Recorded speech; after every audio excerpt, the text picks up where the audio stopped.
Imagine being so wealthy that you could literally buy entire armies with pocket change. Marcus Crassus did exactly that. But here's the thing that'll blow your mind. This Roman billionaire made his first fortune by watching buildings burn. And I mean literally standing there, watching families lose everything, then swooping in like a vulture to buy their property for almost nothing. This calculated ruthlessness made him richer than entire nations, but it also set him on a path that would end with molten gold being poured down his throat. Stick around, because this story gets absolutely wild.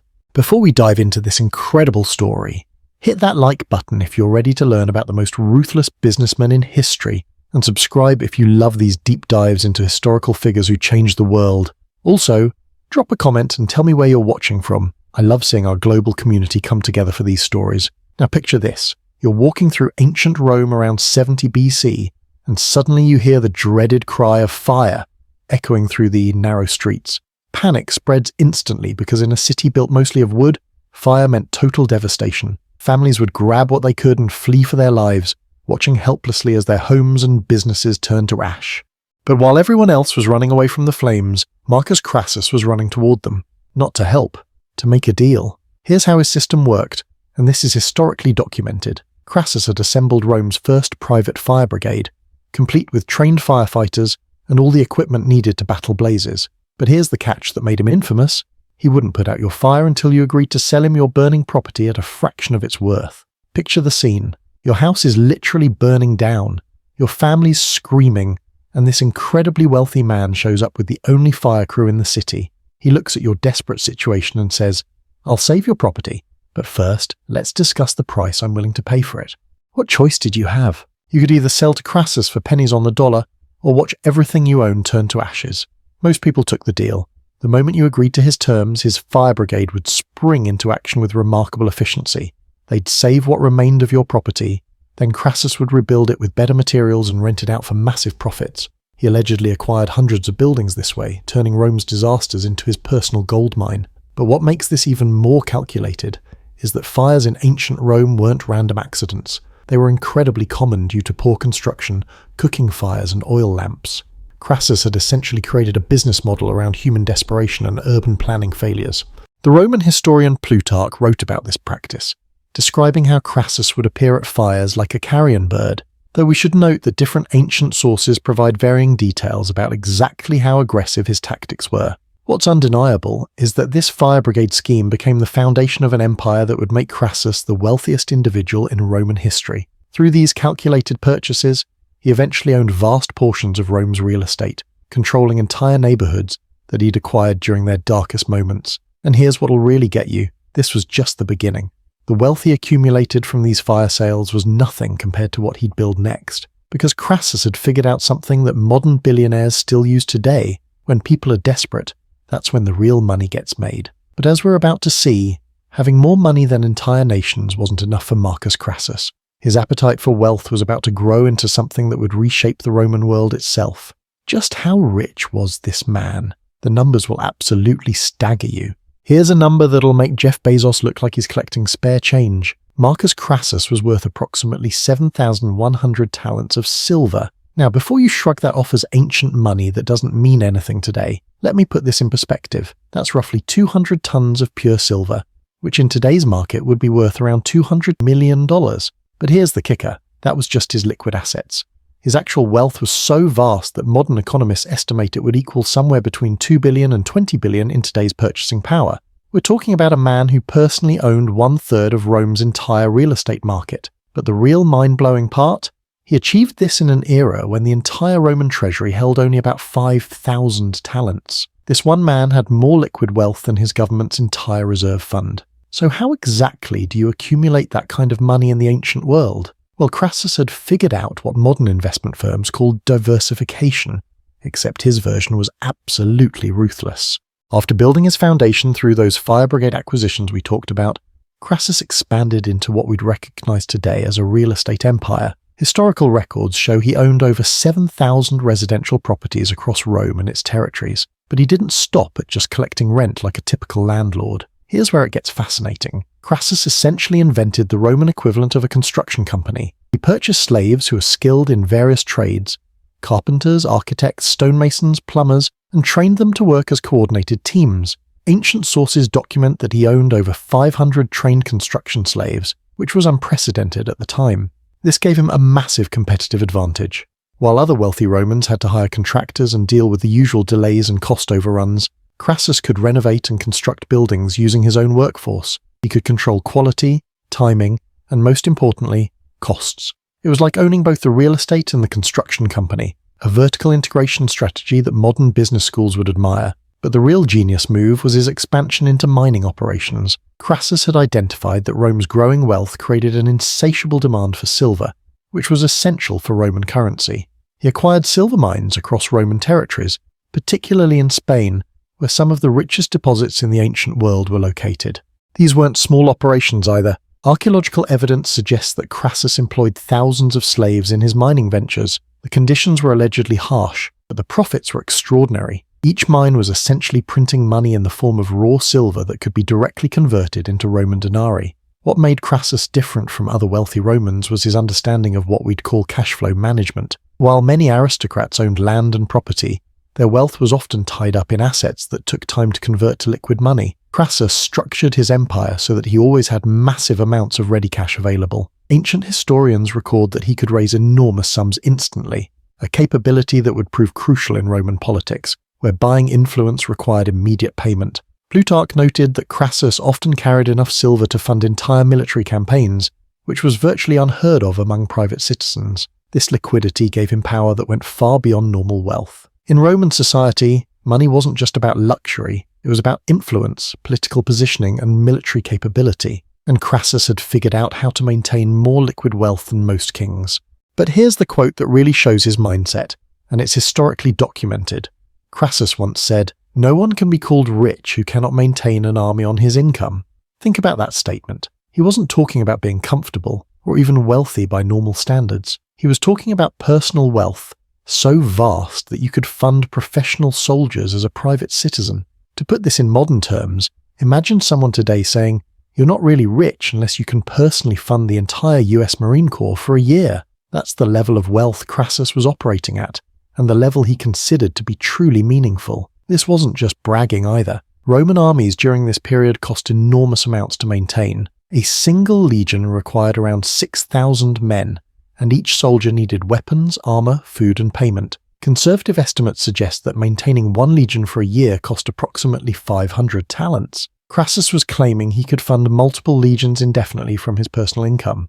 And the truly wild part? He was probably right. His diversified empire of real estate, construction, and mining generated what ancient sources describe as tremendous ongoing revenue. Unlike wealth tied up in land or luxury goods, Crassus had created multiple streams of active income that flowed continuously. This financial power was about to become the key to unlocking something even more valuable than money: political influence in the Roman Republic. Because while Crassus had mastered the art of making money, he was about to discover that in Rome, the real game wasn't about wealth, it was about glory, and that realization would lead him into a conflict that would change Roman history forever. But all this wealth meant nothing without military glory, and Crassus was about to get his chance in the most brutal way possible. In 73 BC, a gladiator named Spartacus did something that terrified every Roman citizen. He broke free from his training school and convinced 78 other gladiators to join him. Within 2 years, this rebellion had grown into an army of 120,000 escaped slaves that defeated multiple Roman legions and controlled most of southern Italy. Rome was facing its worst nightmare, a slave uprising that threatened the very foundation of their society. But here's what's absolutely mind-blowing. While two of Rome's greatest generals failed miserably against Spartacus, it was the businessman Marcus Crassus who stepped up to save the Republic. And he didn't do it for glory or patriotism. He did it as a calculated business investment that would make him even richer and more powerful. The Spartacus rebellion wasn't just any uprising. This was a full-scale war that exposed just how dependent Rome had become on slave labor, and how vulnerable the Republic really was when that system was challenged. By 72 BC, Spartacus had achieved what seemed impossible. His army had defeated the praetors Glaber and Verinius, then completely destroyed the forces of both consuls Gellius and Lentulus. These weren't minor skirmishes. These were major Roman armies being systematically dismantled by escaped slaves. The psychological impact on Roman society was devastating. Here's what made it even more terrifying for Romans. Spartacus wasn't just running random raids. He was conducting organized military campaigns, using sophisticated tactics, and actually governing territory. His forces controlled trade routes, collected taxes from towns, and operated like a legitimate government. For a society built on the assumption that slaves were property, this was an existential crisis. The Roman Senate was in panic mode. They'd already lost multiple armies, and their greatest active generals, Pompey and Caesar, were tied up in other campaigns. That's when Marcus Crassus saw his opportunity. Now, Crassus volunteering to lead this campaign wasn't about patriotic duty. Roman society operated on a very specific social hierarchy, and military achievement was the only way to gain the kind of prestige that could match his wealth. All the money in the world couldn't buy him the respect that came from military victory. So when the Senate was desperately looking for someone to take command against Spartacus, Crassus stepped forward with a proposal that was typically calculated. He offered to fund the entire campaign himself. We're talking about raising, equipping, and supplying 8 full legions, approximately 48,000 professional soldiers. The cost was staggering, somewhere around 4,000 talents, but Crassus could afford it without breaking a sweat. The Senate, facing financial strain and military disaster, gratefully accepted. But here's where Crassus showed his business genius. He negotiated terms that would make this investment incredibly profitable if he succeeded. He would have complete command authority, keep any spoils of war, and most importantly have first claim on the massive slave population that would be recaptured when the rebellion was crushed. Crassus approached this military campaign like a business project. He assembled his legions with the same efficiency he used in his construction operations, appointed competent subordinates, and most crucially, implemented discipline that previous commanders had failed to maintain. The turning point came when Crassus used a tactic that had been abandoned for generations: decimation. When one of his legions showed cowardice in battle, Crassus divided the entire unit into groups of 10 and had them draw lots. One man from each group was executed by his fellow soldiers. It sounds brutal, but it was a legal Roman military punishment, and it sent a clear message that failure would not be tolerated. This discipline transformed his army's effectiveness. Within months, Crassus had cornered Spartacus in southern Italy and systematically reduced his forces through a series of engagements that showcased superior Roman military organization and resources. The final battle occurred in 71 BC, and the outcome was decisive. Spartacus himself died in the fighting, though his body was never definitively identified among the thousands of casualties. But what happened next is what really shows Crassus's calculated mindset. After the victory, Crassus ordered approximately 6,000 captured rebels to be crucified along the Appian Way, the main road from Rome to the south. These crosses stretched for over 120 miles, creating a horrific display that served multiple purposes. It was punishment for the rebellion, a warning to other potential rebels, and a very public demonstration of Crassus's decisive leadership.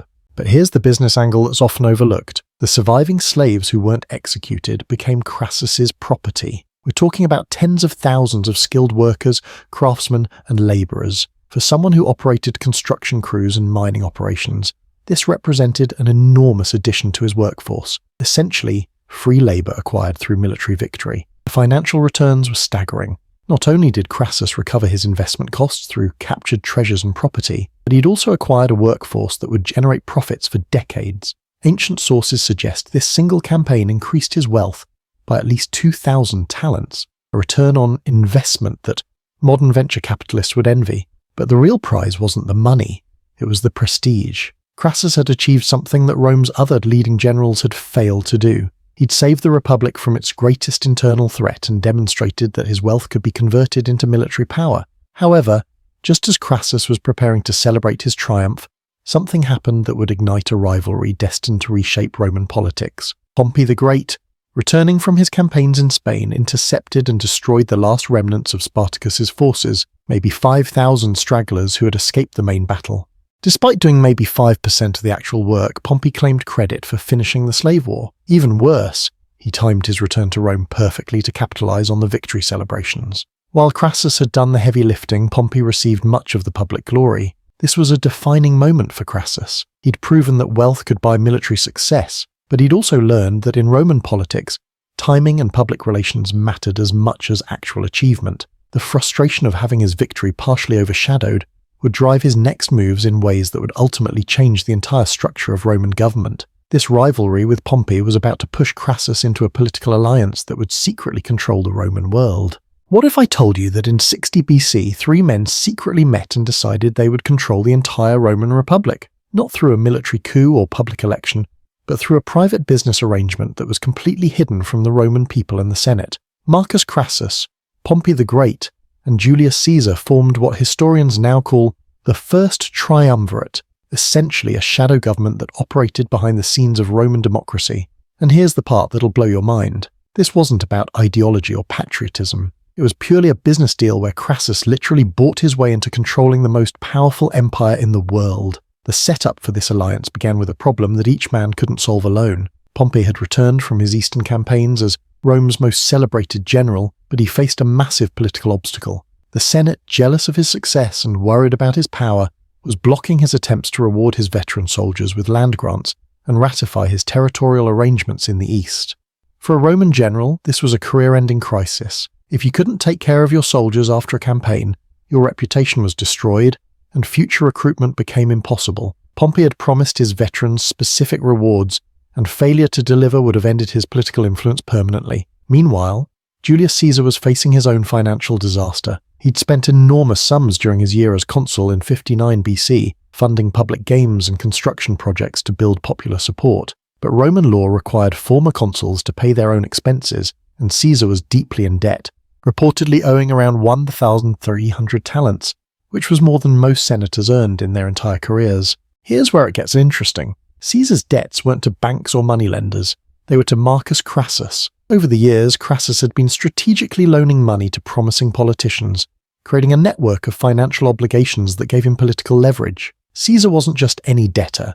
He was Crassus's most important political investment. But Crassus had his own problem. Despite his wealth and military victory over Spartacus, he still couldn't compete with Pompey's prestige in the public eye. Roman society valued military glory above everything else, and Pompey's eastern conquests had made him the most famous man in the empire. No amount of money could buy the kind of popular adoration that Pompey enjoyed. The solution was allegedly negotiated in complete secrecy, probably at Crassus's villa outside Rome in late 60 BC. The arrangement they reached was brilliant in its simplicity and ruthless in its effectiveness. Here's how the deal worked. Crassus would use his wealth to solve everyone's problems. He would finance Caesar's political career, enabling him to run for consul and pursue the lucrative governorship of Gaul. In exchange, Caesar would use his political skills and legal authority to force through Pompey's land bills and eastern settlements, solving Pompey's veteran problem. Pompey's contribution was his enormous popular support and military reputation, which would provide political cover for the arrangement. When Caesar pushed controversial legislation through the Senate, Pompey's veterans would provide physical intimidation if necessary. The financial scope of this arrangement was staggering. Modern historians estimate that Crassus invested the equivalent of over 3,000 talents in this political alliance, more than the annual budget of most Roman provinces. He was literally buying a controlling share in the Roman government. But here's what made this truly revolutionary. They were essentially privatizing Roman politics. Instead of working through traditional Senate procedures and public debate, they were making government decisions in private meetings and implementing them through coordinated action. The results were immediate and dramatic. When Caesar became consul in 59 BC, he pushed through Pompey's legislation despite fierce Senate opposition. Historical records show that Caesar's consulship was marked by unprecedented political violence, with opposing tribunes physically attacked and Senate procedures ignored. But the real genius of the arrangement became clear with Caesar's governorship of Gaul. This wasn't just a political appointment, it was a business investment. Gaul was incredibly wealthy, with vast gold deposits and millions of potential slaves. By securing Caesar this position, Crassus was positioning himself to profit from what would become one of history's most lucrative military campaigns. The Gallic Wars, which began in 58 BC, generated enormous wealth through conquest, tribute, and slave trading. Caesar's dispatches mention capturing over 1 million Gallic prisoners, many of whom would have been sold in slave markets where Crassus had significant interests. Ancient sources suggest that Crassus received a percentage of these profits through various financial arrangements with Caesar. Some historians believe he helped finance Caesar's legions in exchange for shares in the spoils, creating what was essentially an early form of military venture capital. The political benefits were equally valuable. With Caesar conquering Gaul and Pompey managing eastern affairs, Crassus found himself in the unprecedented position of being the senior partner in ruling Rome itself. He could influence legislation, control government contracts, and direct public spending, all while maintaining the facade of normal republican government. But this arrangement created an unexpected problem for Crassus. While his partners were winning military glory in foreign campaigns, He was stuck in Rome managing the boring but essential work of politics and finance. Caesar was becoming famous for his Gallic victories, Pompey remained the celebrated Eastern conqueror, and Crassus was still seen primarily as the rich businessman. This perception gap was eating at him. Roman culture valued military achievement above all else, and despite his victory over Spartacus, Crassus was still viewed as the alliance's junior partner in terms of prestige. Ancient sources suggest he became increasingly frustrated with being seen as merely the financier of other men's glory. The breaking point allegedly came during a secret meeting in 56 BC, when the three renewed their arrangement for another 5 years. Caesar would continue his Gallic command, Pompey would receive joint consulship and control of Spain, and Crassus would get his consulship followed by the governorship of Syria. Syria was the key to Crassus's next move. As governor, he would have command of Roman legions and access to the eastern frontier. More importantly, Syria bordered the Parthian Empire, the one major power that Rome had never conquered, and the source of legendary wealth that made even Crassus's fortune look modest. For Crassus, governing Syria wasn't about administration or politics. It was about finally achieving the kind of military glory that would put him on equal footing with his partners. But as we're about to see, this hunger for glory was about to lead him into a decision that would destroy everything he'd built. But Crassus's obsession with matching his partner's military fame was about to drive him toward the most catastrophic mistake in Roman military history. Picture this. You're 62 years old, worth billions in today's money, and you secretly control the most powerful empire in human history. Any rational person would retire and enjoy their success. But Marcus Crassus wasn't rational. He was obsessed. In 54 BC, despite warnings from senators, priests, and even his own family, Crassus launched an invasion of Parthia that was so strategically insane it makes modern military disasters look like minor mistakes. What happened next became one of the most shocking defeats in Roman history, ending with Crassus allegedly having molten gold poured down his throat. This is the story of how infinite greed destroyed the richest man who ever lived. When Crassus arrived in Syria as governor in 54 BC, he found a province that was already incredibly profitable through normal administration. Syria controlled crucial trade routes between the Mediterranean and Asia, generating enormous tax revenues that should have satisfied any reasonable person. But Crassus wasn't interested in reasonable profits. He was fixated on the legendary wealth of Parthia. The Parthian Empire was Rome's only true rival, controlling territory from modern-day Iran to Afghanistan. Ancient sources described Parthian wealth in almost mythical terms: cities with golden roofs, temples filled with precious stones, and royal treasuries that allegedly contained more silver and gold than even Crassus possessed. Here's what made Crassus's obsession so dangerous. Parthia wasn't some barbarian kingdom ripe for conquest. This was a sophisticated empire with professional armies, advanced siege technology, and most crucially, the finest cavalry in the world. The heavy cavalry, called cataphracts, were essentially medieval knights 1,000 years before medieval knights existed. Fully armoured horsemen on armoured horses that could charge through almost any infantry formation, but even more deadly were their horse archers, light cavalry that could fire arrows with devastating accuracy while moving at full speed. These weren't primitive nomads. They were highly trained professional soldiers using composite bows that could penetrate Roman armour at considerable distances. Every military expert in Rome understood that fighting Parthians meant fighting on their terms, open terrain where their cavalry advantages were maximised.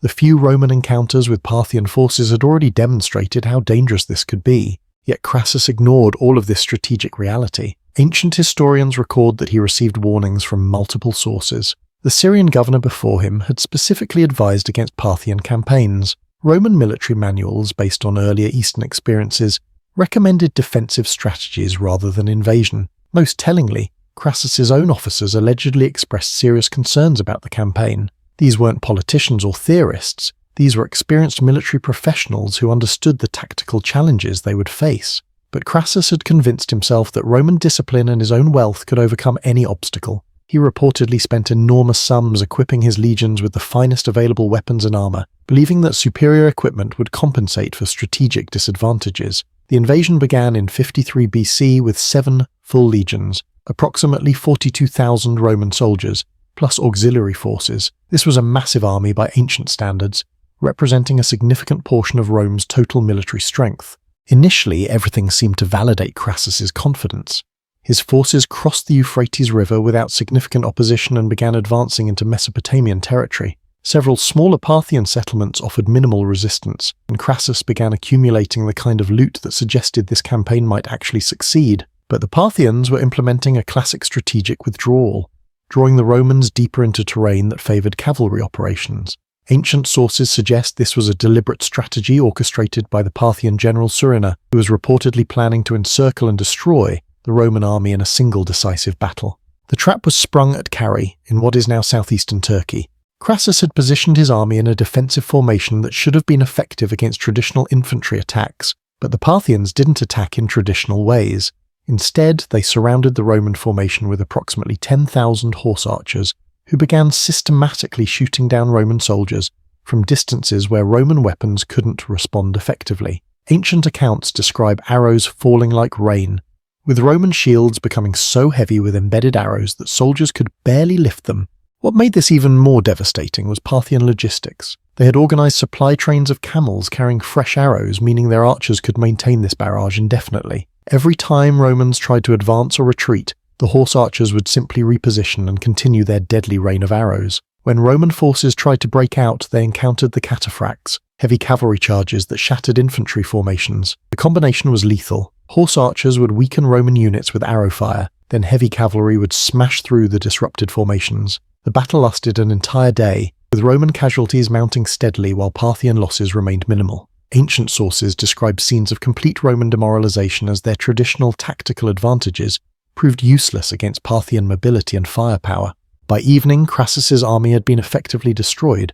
Approximately 20,000 Roman soldiers were dead, another 10,000 had been captured, and only fragments of the original force managed to escape back towards Syria. Crassus himself was among those captured, along with his son Publius and several senior officers. What happened next has become one of history's most famous examples of poetic justice. According to multiple ancient historians, including Plutarch and Dio Cassius, the Parthians allegedly staged a mock triumph to humiliate their prisoners. Crassus, the man who had been obsessed with wealth above all else, was reportedly forced to watch as molten gold was poured down his throat, a symbolic punishment for his greed. Whether this specific detail is historically accurate remains debated among scholars, but the broader humiliation of Crassus and his forces is well documented. The Parthians allegedly sent his head to their king as a trophy and used it as a prop in theatrical performances mocking Roman ambitions. The strategic consequences were enormous. Rome had lost an entire army, one of its most powerful political leaders, and its reputation for military invincibility in the east. The Parthian victory encouraged other eastern enemies and destabilized the entire triumvirate arrangement that had been controlling Roman politics. But perhaps the most striking aspect of this disaster was how completely preventable it was. Crassus had everything he needed for a comfortable, powerful old age. His wealth was secure, his political position was unassailable, and his family's future was guaranteed. Yet his obsession with matching his partner's military glory led him to risk everything on a campaign that every expert had warned against. The fall of Marcus Crassus offers a timeless lesson about the dangers of infinite ambition. Here was a man who had mastered business, finance, and politics, who had literally achieved more wealth than most people could imagine. His need to prove himself in every arena ultimately destroyed not just his fortune, but his life and the lives of tens of thousands of soldiers who trusted his leadership. In many ways, Crassus represents the eternal human struggle with contentment. No matter how much we achieve, there's always another mountain to climb, another rival to surpass, another victory to pursue.